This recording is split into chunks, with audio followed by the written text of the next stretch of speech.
Ronnie Coleman இருக்காரு. Okay. Ronnie Coleman mister university, mister universe 7 years வாங்கினவர். அவர் ஃபிசிக்கை தான் பார்த்தாங்களே ஒழிய அவர் மொட்டை அப்படின்றத பார்க்கல. அவருடைய டேலண்ட், அவர் வந்த மலை, ஒரு மலை வந்து மேடையில் நிற்கும். அப்படி நின்னாருனாலே எதை பார்க்குறது, 6 பேக்கை பார்க்குறதா, செஸ்ட்டை பார்க்குறதா, பைசிப்ஸை பார்க்குறதா, ட்ரிசிப்ஸை பார்க்குறதா, பேக் டபுள் ஆர்ம்ஸை பார்க்குறதா, தைஸ் பார்க்குறதா, காஃப் மசிலை பார்க்குறதா, இப்படி தான் பார்ப்பேன் மொழியே. என்னடா சொட்டையாக இருக்கேன், இவனுக்கு என்னடா மார்க் போடுறதுன்னு அப்படி யாரும் யோசிக்க மாட்டாங்க ஜட்ஜு. ஸோ அங்கே கிடையாது. இதே வந்து விருமாண்டி படத்தில் நீங்கள் பாருங்கள், விருமாண்டி படத்தில் ஒரிஜினலாகவே மொட்டை அடிச்சிருப்பார் ஆண்டவர் கமல்.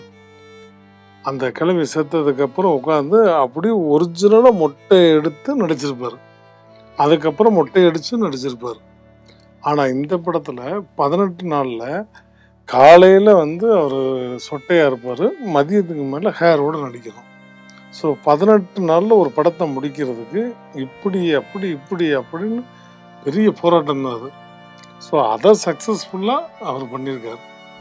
ஸோ அதுக்கு பெரிய ஹேட்ஸ் ஆஃப்ல அது. கண்டிப்பாக.